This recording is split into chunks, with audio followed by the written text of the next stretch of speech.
Tu es élevé, Saint-Esprit.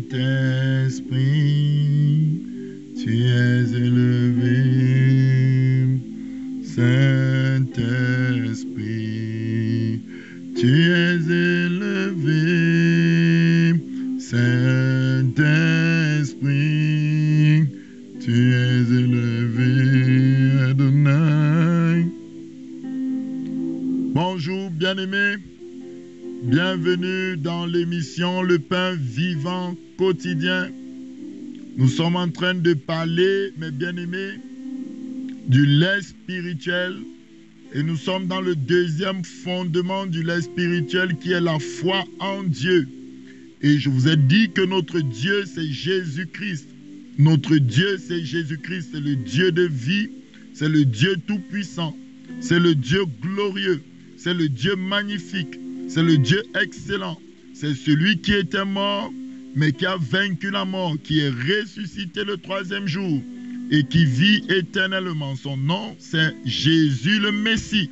Son nom, c'est le roi des rois, le Seigneur des seigneurs. Tout genou fléchit devant lui. Il est le Dieu d'éternité. Tu vas te positionner dans Colossiens 1 à partir du verset 15. Positionne-toi dans Colossiens 1 à partir du verset 15. Colossiens 1 à partir du verset 15. Je veux un peu parler de mon Dieu. Colossiens 1 à partir du verset 15. Il est le Dieu de gloire. Il est le Dieu magnifique, excellent, puissant, en force, en sainteté. Nul n'est sans comparable. La Bible nous dit ici, il est l'image du Dieu invisible qui? Jésus. Jésus est l'image du Dieu invisible. Jésus est l'image du Père qui est assis sur le trône. Le premier-né de toute la création, car en lui ont été créées toutes les choses qui sont dans les cieux et sur la terre, les visibles et les invisibles, trône, dignité, domination, autorité, tout a été créé par lui et pour lui. Il est avant toutes choses, et toutes choses subsistent en lui. Il est la tête du corps de l'Église, il est le commencement, il est le premier-né d'entre les morts, afin d'être en tout le premier. Oh my God, Jésus est la tête de l'Église. Jésus est le chef de l'Église, afin d'être en tout le premier. La Bible dit que tout a été créé par lui. Les anges, les choses visibles comme invisibles, les anges ont été créés par lui. Il est Dieu, il est vivant. Jésus est réel. Parler de Jésus, c'est un grand honneur.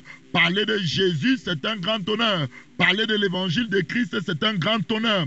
Nous sommes honorés de parler du roi des rois. La Bible me dit qu'il est la tête de l'Église au verset 18 de 1 Colossiens, de Colossiens 1 verset 18. Il est la tête du corps de l'Église. Il est le commencement, le premier-né d'entre les morts, afin d'être en tout le premier. Car Dieu a voulu que toute plénitude habitât en lui. Il a voulu par lui réconcilier tout avec lui-même, tant ce qui est sur la terre que ce qui est dans les cieux, en faisant la paix par lui, par le sang de sa croix. Alléluia. Donc, Jésus a réconcilié tout avec le Père qui est sur le trône. Alors, aujourd'hui, nous allons finir notre série sur la foi. Nous sommes à l'épisode 24 et cet épisode sera le dernier épisode. Je voulais finir la foi par montrer tout ce qui était dans Hébreux 11. Et la dernière fois, on s'était arrêté dans Hébreux 11 à partir du verset 27. On était sur la vie de Moïse. La Bible dit, c'est par la foi qu'il quitta l'Égypte, sans être effrayé de la colère du roi, car il se montra ferme, comme voyant celui qui est invisible. C'est par la foi qu'il fit la Pâque et l'aspersion du sang, afin que l'exterminateur ne touchât pas au premier-né des Israélites. C'est par la foi qu'il traversait la mer Rouge comme un lieu sec, tandis que les Égyptiens qui en firent la tentative furent engloutis. Donc là, c'est le verset 29. Bien aimé, c'est très important ici. La Bible dit, c'est par la foi qu'il quitta l'Égypte sans être effrayé de la colère du roi, car il se montra ferme comme voyant celui qui est invisible. Mon frère, la foi considère que Dieu, Moïse avait Pharaon, l'homme le plus puissant devant lui lorsqu'il venait lui parler. Il disait à Pharaon, Pharaon était qui à l'époque de Moïse?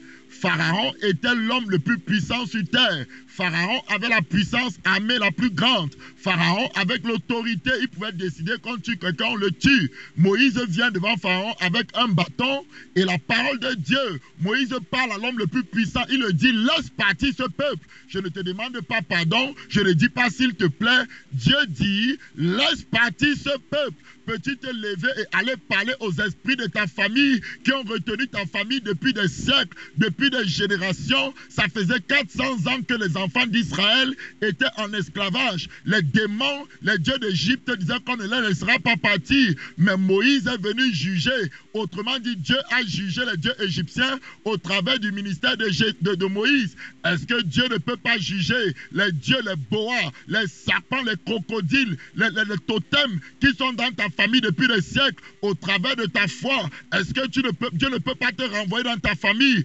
Parler au totem, dit maintenant, laissez aller les âmes de cette famille. Voici ce que l'Éternel dit. Et il y a des frappes stratégiques du royaume des cieux pour faire plier les genoux de ces démons. Car la Bible dit clairement que tout genou fléchira et toute langue confessera que Jésus est Seigneur. Dieu est merveilleux, mon frère. Donc, il a résisté à Pharaon voyant, parce qu'il avait les yeux fixés sur ce qui est invisible.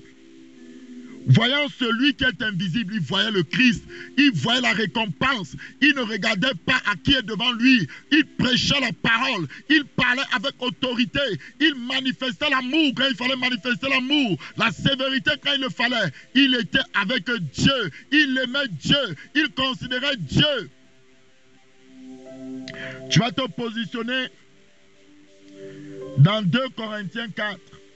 Merci Saint-Esprit pour ta parole. 2 Corinthiens 4 à partir du verset 16. La Bible dit 2 Corinthiens 4 verset 16 jusqu'à 18. Je répète, 2 Corinthiens chapitre 4 verset 16 nous dit: c'est pourquoi nous ne perdons pas courage. Et lors même que notre homme extérieur se détruit, notre homme intérieur se renouvelle de jour en jour, car nos légères afflictions du moment présent produisent pour nous, au-delà de toute mesure, un poids éternel de gloire. Verset 18, parce que nous regardons non point aux choses visibles, mais à celles qui sont invisibles, car les choses visibles sont passagères, et les choses invisibles sont éternelles. Voilà pourquoi Moïse était ferme dans la foi. Lorsque tu vois ce qui est invisible, par exemple, tu es allé à l'hôpital, on te dit que tu as une tumeur, tu as un problème cardiaque qui est mortel, tu n'as que 2 mois pour mourir. Tu as le choix maintenant entre regarder au problème cardiaque qui est visible, c'est une boule dans ton corps. On peut le voir par des radios, même si tu peux le palper, peut-être tu le sens. Ou peut-être même si tu ne le sens pas, mais la boule existe. La boule est dans ton corps. On ne peut pas opérer parce que peut-être en stade terminal, c'est quelque chose de visible. Mais la Bible te dit, si ne regarde pas à cela, si tu veux être ferme dans la foi, tu dois regarder à l'invisible. À quoi vas-tu regarder en ce moment? Tu vas regarder que par les meurtrissures de Jésus, tu as été guéri. Par les meurtrissures de Jésus, tu as été guéri. Ce n'est pas une déclaration de positivité. C'est une réalité dans le monde spirituel. Cette guérison existe. Tu vas regarder à cela, tu te détournes de ce qui est visible, la boule qui est dans ton corps, pour focaliser tes yeux sur ce qu'on ne voit pas encore, pour focaliser tes yeux sur cette guérison qui est dans le monde spirituel, à force de le faire, et tu es ferme dans la foi, au lieu de proclamer que je meurs dans 2 mois, tu dis non, je vivrai, ça c'est un petit problème. L'esprit de celui qui est en moi va détruire ce cancer, va détruire cette tumeur, je te le dis en vérité. Si tu fais cela, tu vas vivre, le cancer va disparaître, tu reviendras avec un témoignage hors du commun, parce que la parole n'échoue jamais. La Bible dit, oh Seigneur, j'ai travaillé toute la nuit, je n'ai pas eu de poisson. Oui, si tu travailles en regardant ce qui est visible, tu n'auras pas de poisson. Mais jette le filet sur la parole. Sur ta parole, j'agirai. Sur ta parole, je confesserai. Sur ta parole, je parlerai. Donc, puisque j'ai été guéri par les meurtrissures de Jésus, je décide de considérer ce qui est invisible. Je m'en fous de ce qui est visible. Je ne parle pas le langage du médecin qui m'a dit que dans 2 mois, je meurs. Il ne peut pas voir ce que les yeux de la foi me montre. Il ne peut pas voir ce que Dieu a obtenu par Christ pour moi, la grâce de la guérison. Alors je proclame la guérison et je serai guéri. Je te bénis, Saint-Esprit. Tu es merveilleux. Parce que nous ne regardons non point aux choses visibles, mais à celles qui sont invisibles. Car les choses visibles sont passagères. Ton cancer n'est que de passage dans ton corps. La pauvreté n'est que de passage dans ta vie. Les difficultés ne sont que de passage. Pourquoi? Parce que ce qui est invisible est permanent. Celui qui est venu en toi, Christ qui est en toi est éternel. C'est lui la vie éternelle. Le ciel et la terre passera. Mais Jésus qui est en toi ne passera pas. Les choses invisibles sont éternelles. Voilà pourquoi l'homme de foi ne marche pas par la vue, ne marche pas par ce qui est visible, mais il considère l'invisible. Moïse était ferme à cause des choses invisibles qu'il connaissait. Moïse était ferme à cause de ce qu'il avait découvert dans la parole de Dieu.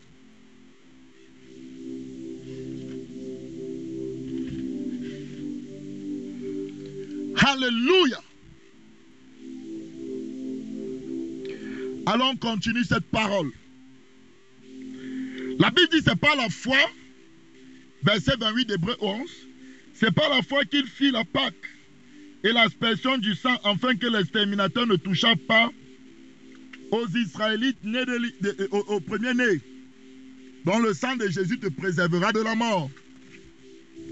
C'est par la foi qu'il traversait la mer Rouge comme un lieu sec, tandis que les Égyptiens qui en firent la tentative furent engloutis. C'est par la foi que les murailles de Jéricho tombèrent. C'est au verset 30 d'Hébreux 11. Après qu'on en eut fait le tour pendant 7 jours, c'est par la foi que Rahab, la prostituée, ne périt pas avec les rebelles parce qu'elle reçut les espions avec bienveillance. Est-ce que tu comprends ce que la foi fait? La foi a permis de renverser les murailles de Jéricho.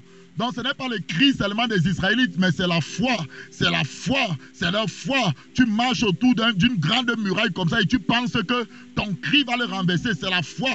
La foi te fera croire que lorsque tu toucheras quelqu'un avec tes mains, il y aura la guérison. Pourquoi? Parce que Dieu le dit, vous imposerez les mains aux malades et les malades seront guéris. Donc la foi te fait croire qu'au travers de tes mains, ce n'est pas que tu as quelque chose, mais Dieu qui a dit cela, lorsque tu poseras ta main, le Dieu qui veille sur sa parole accomplira le miracle. Les enfants d'Israël croyaient qu'en marchant seulement autour d'un gros mur et en criant, le mur va tomber. Est-ce qu'aujourd'hui tu peux croire en cela? Est-ce qu'aujourd'hui tu peux avoir une telle foi qu'en touchant quelqu'un, Dieu va le guérir? En parlant de Jésus à quelqu'un, il va se convertir. Peux-tu croire que Dieu est puissant dans ton cœur? Quel est le Dieu que tu as dans ton cœur? Merci Saint-Esprit pour ta puissance. Rahab a accueilli les espions au prix de sa vie. Verset 32, que dirais-je encore? Je suis en train d'aller atterrir, je suis en train de finir sur la foi. Que dirais-je encore? Car le temps me manquerait pour parler de Gédéon, de Barak, de Samson, de Jephthé, de David, de Daniel, oh my God, de Samuel, oh papa, et des prophètes qui par la foi vainquirent des royaumes. J'aime beaucoup le verset 33. Qui par la foi, c'est leur foi qui a vaincu le royaume. Daniel a vaincu la fosse au lion par la foi. Shadrach, les 3 amis de Daniel, ont vaincu la statue de Nebuchadnezzar par la foi. Tu vaincras les démons. Tu vaincras les démons de ta famille par la foi. Tu vaincras les traditions de ta famille par la foi. La parole de Dieu dit qu'ils ont vaincu. Moïse a vaincu l'Égypte par la foi. Un seul homme avec un bâton, un homme de 80 ans, face à Pharaon, face à toute une armée, a vaincu tout un pays par la foi. Le pays s'est mis à terre. Le pays s'est mis à genoux devant le Dieu de cet homme. Dieu a besoin d'un homme. Dieu a besoin d'une femme de foi. Dieu n'a pas besoin que nous soyons nombreux. Dieu n'a pas besoin de tout le monde. Il a besoin de quelqu'un qui a la foi. Lorsque je viendrai, trouverai-je encore la foi? Je ne cherche pas les masses, je ne cherche pas les foules, je cherche les hommes de foi. Je cherche les hommes qui vont agir par la parole. Je cherche les hommes qui vont croire. Les hommes de foi, les hommes de foi, les femmes de foi.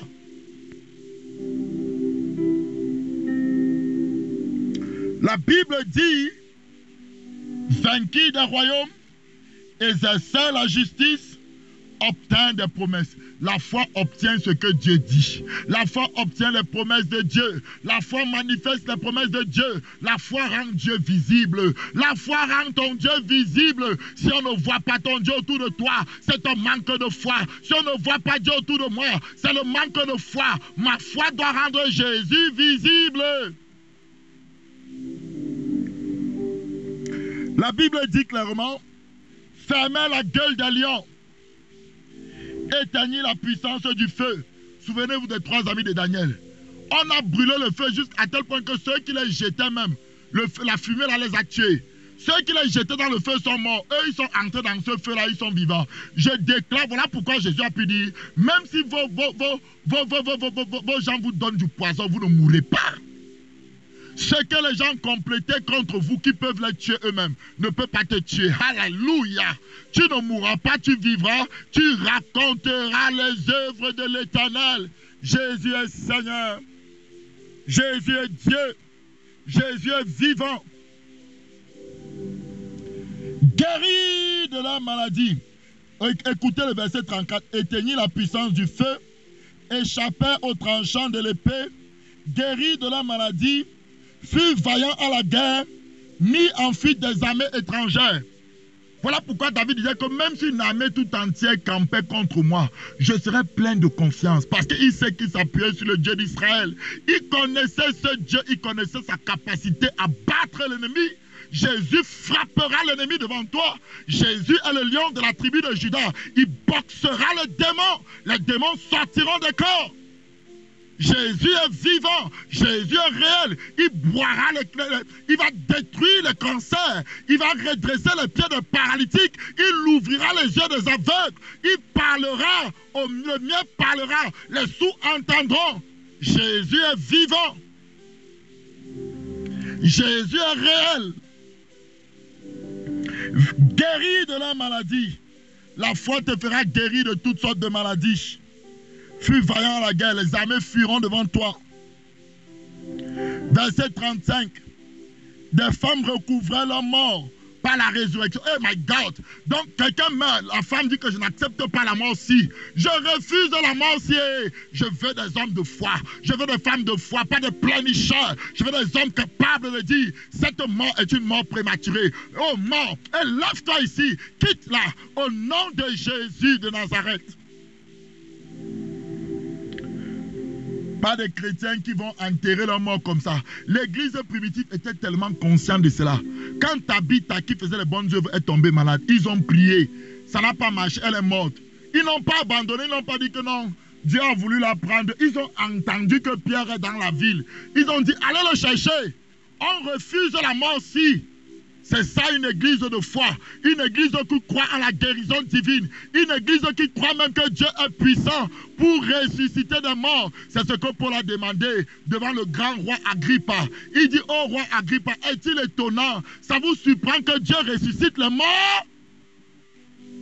La Bible nous dit qu'au dernier son de la trompette, tous les morts, même ceux qui n'ont pas cru en Jésus lors du jugement, au son de sa voix, sortiront des sépulcres. Et le Dieu de ma fille, le Dieu de puissance, ceux qui étaient déjà, même les os avaient été complètement rongés, les os vont se recréer. Ils vont sortir du tombeau pour être jugés par la parole du Dieu vivant, le Dieu éternel. La puissance de Jésus est réelle. Des femmes recouvraient les morts par la résurrection. D'autres furent livrés au tourment et n'acceptèrent point de délivrance, afin d'obtenir une meilleure résurrection.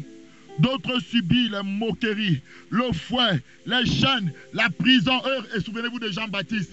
On a dit qu'il était un démoniaque. On disait qu'il gêne beaucoup. Il a un démon, Jésus vient. On dit qu'il est un mangeur et un buveur, un faux type. On s'est moqué des hommes de Dieu. On a même dit que Jésus chassait les démons par Belzébul. Toi qui aimes Jésus, toi qui te sanctifies, toi qui prêches la vérité, toi qui cherches Jésus matin, midi, soir, sache que Jésus te connaît. Jésus dit que tu es son serviteur. Jésus a une récompense pour toi. Prêche la parole en bonne circonstance comme en mauvaise circonstance. Oh mon Dieu, mon roi, tu seras récompensé. La Bible dit au verset 37 d'Hébreu, il fut lapidé, scié. On dit que Ésaïe a été scié, le pauvre. Il a été scié, torturé. On a coupé la tête de Jean-Baptiste.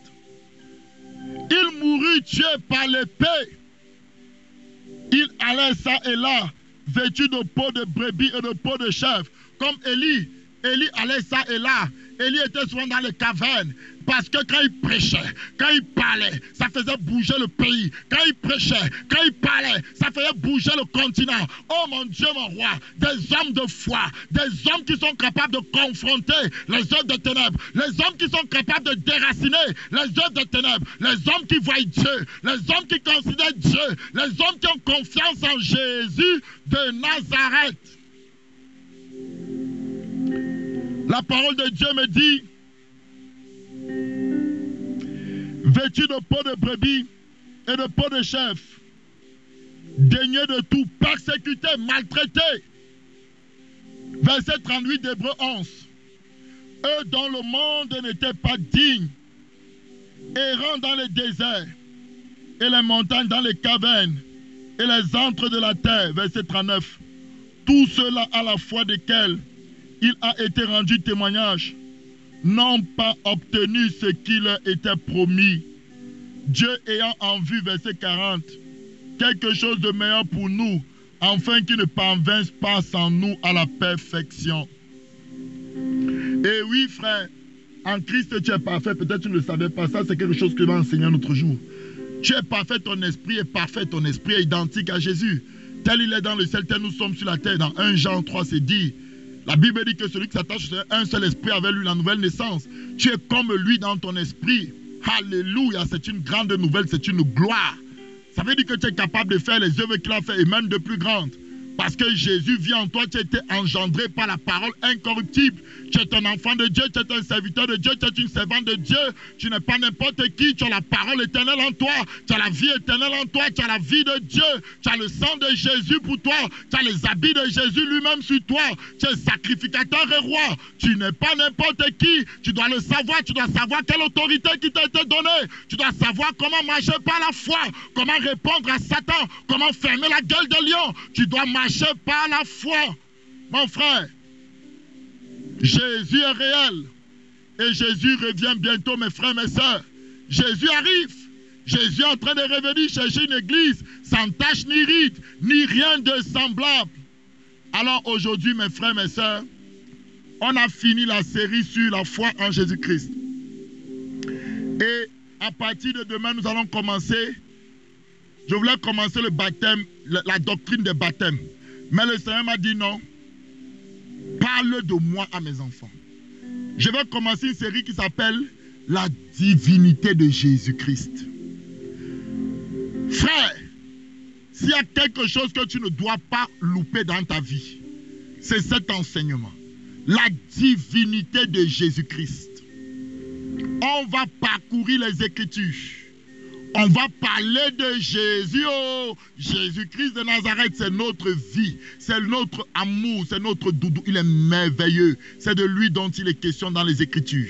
Il a dit aux pharisiens, vous sondez la parole, croyant en voir la vie en elle. Mais la parole indique que c'est moi qui donne la vie. La parole vous témoigne de moi, afin que vous venez vers moi. Je veux dire à quelqu'un que même la Bible que tu tiens entre tes mains ne donne pas la vie. C'est ce que Jésus dit. La Bible a le rôle de t'indiquer qui est Jésus. La Bible a le rôle de te témoigner témoigner de Jésus pour que tu ailles à Jésus. Si tu veux avoir la vie, tu iras à Jésus. Abraham n'avait pas la Bible entre ses mains. La Bible n'existait pas encore au temps d'Abraham, mais il avait la vie. Il avait une communion avec la parole. Donc la Bible est là, c'est un instrument pour t'indiquer qui est Jésus. Comme moi, je suis un instrument de Dieu pour indiquer qui est Jésus. Comme l'Église n'est qu'un instrument pour indiquer Jésus. Tout existe pour lui et par lui, c'est Jésus qui est le centre, c'est Jésus qui est le but, c'est Jésus qui est la vie éternelle.